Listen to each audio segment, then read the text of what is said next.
Apples have an ability to reduce themselves during June. There's a thing called the June drop, where the apples which are not maturing properly and ones which are diseased and not doing too well, they naturally drop off in June. But at this time of the year, other windfalls and so on will go down to the ground. Generally speaking, they're the ones that won't keep so well. So if you wait just long enough, you can actually get them when the best of them are still on the tree.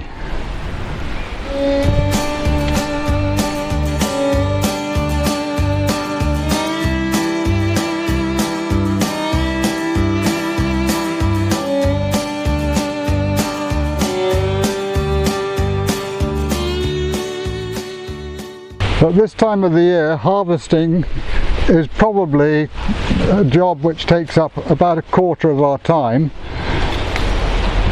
These will all be storers now. They keep perfectly well. Sunset is not an apple which you can keep desperately long. Just up till Christmas. And then the other variety, the next variety which will take over from that, is Fiesta and Red Windsor. Those other two varieties are the next trees to pick. But that's the first tree picked. I've left all the smaller ones on here, or most of the smaller ones on here. I'll go over this tree again and pick those smaller ones which we'll use for immediate use. We'll make some of them into juice, and my dearly beloved will no doubt make some apple pies, and they'll go in the freezer, or we can make the equivalent of crabapple jelly. You don't have to use crab apples for making a jelly or a jam. You can use apples as they are, and the apples will go with practically any other fruit very happily. Once I've finished this side, obviously when I'm picking these, I work on both sides. I can see most of the ones from one side, and then I'll go round to the other side, and they should all just easily come away. As I've mentioned before, just lift them and give them a tiny twist and they're coming away easily. The ones which don't have their stems probably won't store as well. So if you've had to pull the stem out, or if it's come away relatively easily, use it as part of your immediate use ones. Whenever I'm digging potatoes or picking apples or whatever, I set aside the ones which we call immediate use, because they're slightly damaged or they've lost their stem, anything like that. They've had a couple of caterpillars in them or something has damaged them very slightly. There's one with a bit of fly, some poo of some sort on it. Again, that one will not keep as well, just because of that little bit. Perfectly alright to use for cooking, so I shall put that separate from the keepers. We've had this variety now. These are 8 years old, these trees. Again, there's a little tiny blemish on there, so that will not store. They will be an absolutely delicious apple. They are as good as a Cox in terms of taste, and as I mentioned before, they store right up till Christmas. They will provide us with as many apples as we need. I have at least one apple every day, and there, you know the old saying, an apple a day keeps the doctor away. Well, hopefully 2 or 3 apples should do the job even better. The most important thing with the storage is that air should get around apples without any problems. You can't store apples in a completely airtight container.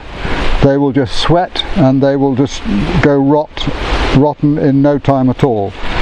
So they need a container which will allow plenty of air movement around them, but at the same time they don't need to be kept completely dark, so that doesn't matter. but they do need to have a minuscule amount of moisture in the air. Now the old-fashioned cellar, storage cellar, was the ideal place because they were usually slightly damp. But these trays are good in as much as they allow a good circulation of air. They will stack one on top of the other quite happily, like that.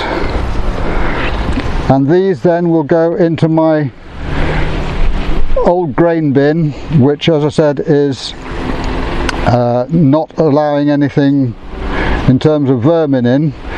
Rats and mice love apples the same as we do.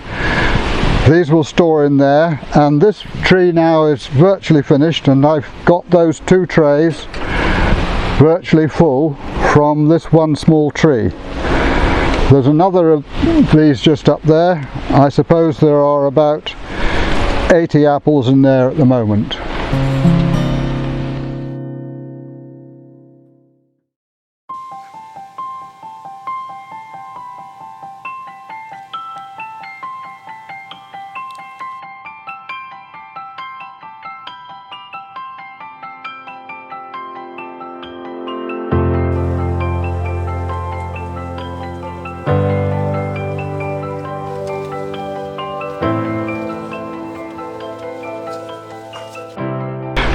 Now you've all heard the expression, an apple a day keeps the doctor away. Well, why? Firstly, they have lots of vitamins and minerals in them. Those vitamins and minerals store perfectly well on the apple, and they are available for a long period. Secondly, they have a nice supply of natural fructose, which is fruit sugar. The natural fructose is one of those things which gives you lots of energy, but the most important thing is that the balance of fibre to sugar excuse me, the balance of fibres to sugar with an apple is just about bang on. It's ideal for human consumption, as are a large number of fruits, but there are some fruits which are pardon me, better than others, and apple is probably the best of the lot. Apples and the berries like raspberries and loganberries are all superb foods. They are superfoods. Pay no attention to all this nonsense of the commercial industries who are trying to sell you some fancy fruits and calling it a superfruit. They are all superfruits. Virtually every fruit that we can grow in this country, and we can grow the best in the world here, all of them are superb foods. And as far as self-sufficiency is concerned, apples, which store without refrigeration, which is a huge bonus, potatoes obviously store without refrigeration, those are big pluses.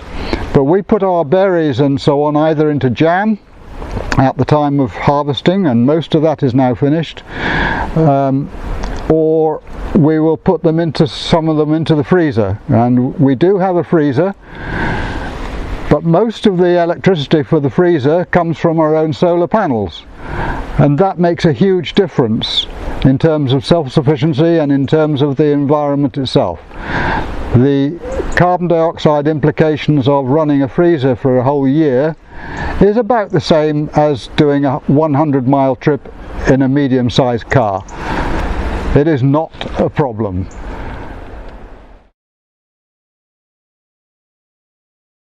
Well, thank you very much for watching. I'll go and get these apples that I picked this afternoon to the store. As I said, those are not quite ready yet, and you may see a few still on the trees that I've picked, but they'll be picked over the next couple of weeks.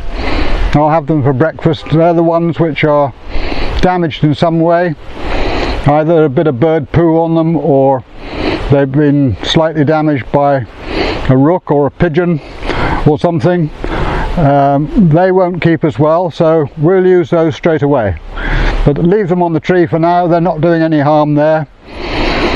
The main lot which I picked are the ones which are in the best condition and fully ripe, and not overripe. That's important, obviously. If it's overripe they won't keep as long, but they're just right, and they can now go into the vermin-proof store.